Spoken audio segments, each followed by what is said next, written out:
Selamat siang. Merdeka, Indonesia tangguh, Indonesia tumbuh. Oke, sahabat-sahabat semuanya, hari ini hari kemerdekaan Indonesia ke-76. Tentunya teman-teman semuanya melihat bagaimana upacara pengibaran ini dilakukan oleh pasukan pengibar bendera pusaka.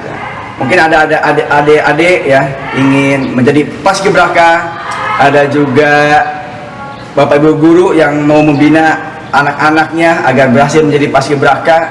Tentu ada tips-tipsnya ya. Nah, perkenalkan saya Doni ya, guru SMA Level Cirende, ingin ya, sharing mengenai tips-tips ya bagaimana agar lolos menjadi paskibraka. Tentu ini tidak mudah ya, karena prosesnya sangat panjang. Nah, yang pertama pasti kita harus tahu infonya, jangan sampai ketinggalan info ya. Info seputar seleksi ini biasanya dibuat dari Kementerian Pemuda dan Olahraga di pusatnya, turun ke Dispora provinsi, Dispora kota atau kabupaten. Nah, kemudian disebarkan ke seluruh sekolah. Nah, ini kadang-kadang infonya suka nggak nyampe ke sekolah. Nah, sekarang kita sudah zaman digital.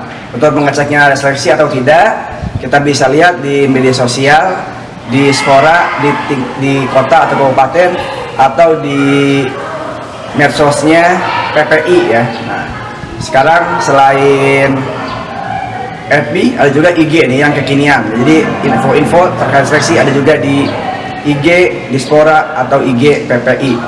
Bulan apa perkiraan seleksinya? Seleksinya perkiraannya itu di bulan Februari Maret udah seleksi tahap awal ya. Ini macam-macam ya. Ada juga seleksinya di tingkat sekolah. Nah, tingkat sekolah ini disiapkan juga ya. Nanti ada seleksi tingkat sekolah, tingkat kecamatan, tingkat kota atau kabupaten, tingkat provinsi dan nasional. Nah, sebelum ke nasional pasti harus dulu di tingkat sebelumnya. Nah, di sekolah ini ya, karena sekarang pandemi tidak semuanya bisa ikut ya, terbatas. Tahun ini saya di daerah Tangsel, Tangerang Selatan, itu terbatas satu sekolah mengirimkan 3 putra dan 3 putri ya. Seleksi ke kecamatan itu tes parade, kemudian di tingkat kota, kemudian tingkat provinsi dan nasional. Nah, kita ketahui ya, untuk seleksi ini petunjuknya dari mana? Dari Permenpora nomor 14 tahun 2017, di mana tes-tesnya itu ada tes parade, tes PBB, tes keselamatan jasmani, tes kesehatan dan kebugaran, psikotes, wawancara, pengetahuan umum, dan sekarang ada tambahan ideologi Pancasila, dan ada juga swab test ya, sekarang sedang pandemi. Oke, kita bahas satu-satu ya. Pertama, untuk tes parade ya, ini menyangkut alamiah ya, tinggi badan, postur tubuh ya. Tinggi badan untuk yang putra minimal 170, maksimal 180. Yang putri minimal 165 ya, kemudian maksimalnya 175 ya. Kenapa ada batas minimal maksimal ya? Agar nanti barisannya terlihat rata dan indah dilihat. Kemudian berat badan juga ideal antara tinggi badan dan berat badan ya. Nanti lihat rumus indeks massa tubuh atau panduan dari peraturan Menteri Pemuda dan Olahraga. Apalagi kemudian dari lengan ya, lengannya lurus gak bengkok ya. Kemudian tangan kakinya juga ya harus lurus, nggak dari bahu juga sejajar ya, nggak naik sebelah turun sebelah, termasuk tegap ya, nggak bungkuk atau nggak melenting ke belakang. Itu untuk parade postur tubuh ya. Saat menentukan ini yang pertama kali akan dites ya. Jadi sehebat apapun kalian, kalau untuk misalnya tinggi badannya kurang ya nggak bisa masuk ya. Kemungkinan kalau di tingkat kota masih bisa masuk ya, ada toleransi beberapa senti, tapi di tingkat provinsi nasional itu sudah ketat aturannya. Yang kedua, tes PBB ya, peraturan baris berbaris. Nah, ini PBB dasar ya, ada sikap sempurna, sikap hormat, balik kanan, hadap kiri, hadap serong kanan, hadap serong kiri, jalan di tempat, langkah biasa, langkah tegap, isyarat di tempat ya, 4 langkah ke depan, ke belakang, kanan, kiri, jalan di tempat. Nah, itu PBB dasar. Harus bisa juga tentunya PBB-nya yang betul. sesuai Sekret Pangap ya tahun 85. Jadi nggak salah-salah ada aturannya soal Sekret Pangap tahun 85. Kemudian apa lagi? Selanjutnya tes kesemaptaan jasmani ya. Untuk tes kesemaptaan ada 5 item tes ya. Pertama lari 12 menit, kedua push up, ketiga sit up, keempat back up, dan yang kelima sataran ya, lari bolak-balik. Ini satarannya yang angka 8, jarak antar tanda satu tanda kedua 10 meter, lari angka 8 ya, 3 kali balikan. Nah, silakan lari 12 menit ya, usahakan ya bisa mencapai di atas 2000 meter ya. Lebih jauh jarak tempuh lebih bagus. Push up, sit up pun kalau bisa ya banyak juga ya yang kita raih. Untuk itu perlu latihan ya. Selanjutnya ada juga tes pengetahuan umum ya. Nah, ini menyangkut tentang pengetahuan daerah. Kalau kalian misalnya di daerah Tangerang, nah, harus tahu daerah Tangerang, daerah Provinsi Banten, dan sejarah nasional ya, sejarah nasional. Misalnya jumlah provinsi di Indonesia, nama-nama mungkin pelabuhan, tempat wisata, danau, nama ibu kota suatu provinsi ya. Ada juga soal-soal nanti berkaitan tentang paskibra ya, tentang paskibraka, tentang sejarah paskibraka, siapa pendirinya, formasinya ya, ini harus dipelajari ya. Sekarang gampang, ada di Google, tinggal dipelajari saja ya. Kalau kalian ada eskul paskib, pasti sudah dilatih oleh kakak pelatih atau pelatih dari PPI ya.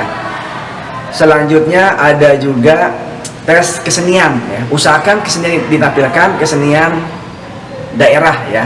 Ya, ada juga sih ya kesenian yang menampilkan kesenian modern ada. Tapi kalau yang kesenian daerah itu menjadi nilai tambah untuk kalian. Kenapa? Karena nanti kalian ya selain menjadi PPI ya, Pemuda Paskibraka Indonesia, kalian juga menjadi duta daerah, duta bangsa ya, untuk mengenalkan ya budaya daerah ke teman-teman kalian lainnya ya. Selanjutnya ada tes apa lagi? Ada tes kesehatan ya. Ini kesehatan terkait tentang fungsi mata, telinga, hidung, tenggorokan. Pokoknya medical check up ya. Kalau sudah di tingkat kota itu akan dipastikan medical check up. Karena ini untuk memastikan apakah kalian sehat atau enggak ya, karena nanti aktivitasnya berat. Jangan sampai nanti kalian sakit, nanti panitia yang bertanggung jawab. Jadi ini bila check up ya, luar dalam ya, dicek semuanya. Kemudian psikotes ya, karena nanti latihannya dalam tekanan ya, dan perlu kebersamaan. Ada tes psikotes juga ya. Selanjutnya ada tes apa lagi ya? Selanjutnya ada wawancara. Nah ya, di wawancara ini ya, kalau saya lihat sendiri ya, di tingkat kota ini ya, nanti wawancaranya bisa sendiri-sendiri ya. Nanti pengujinya bisa dari TNI, dari KKPPI, dari Dispora ya. Kalian harus jawab dengan tegas ya, tapi pikir baik-baik dulu ya. Kalian harus ini ditentukan bagaimana alasan kalian ingin menjadi paskibraka, latar belakang kalian, kemampuan kalian. Di sini harus kalian ungkapkan kelebihan-kelebihan kalian.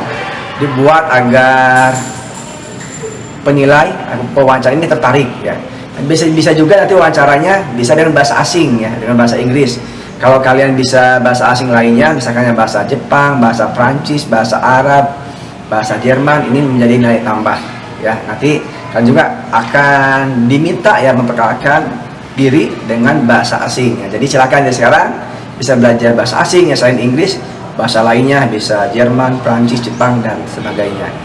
Nah, itu beberapa tes ya untuk menjadi paskibraka ya. Kemudian tahun ini ada tambahan nih ya, di tahun 2021 ini ada tentang ideologi Pancasila. Nah, tesnya kemarin itu online ya, nanti masuk ke laman BPIP ya. Apa BPIP? Badan Pembinaan Ideologi Pancasila. Nah, masuk online, termasuk kalau berdasarkan pun ada pembinaan dari BPIP. Ini terkait ideologi Pancasila ya. Kemudian nah, karena sekarang senang pandemi, ada juga tes swab ya. Jangan sampai nanti adik-adik nggak lolos karena positif ya. Ada kejadian di beberapa daerah mau berangkat diklat TC ke Cibubur ya, untuk nasional, tiba-tiba pas saat berangkat dites positif, akhirnya nggak jadi berangkat, digantikan oleh yang lainnya. Jadi yang sangat penting sekali kesehatan. Itu beberapa tips dari saya untuk lolos menjadi paskibraka ya. Tes-tesnya apa saja itu ya. Jadi silakan dari sekarang latihan, belajar, sering membaca, sering berlatih, karena kalau berlatih membaca akan menambah pengetahuan dan keterampilan. Mudah-mudahan kalian bisa menjadi paskibraka di tahun selanjutnya, baik di tingkat kota, provinsi maupun nasional ya. Merdeka.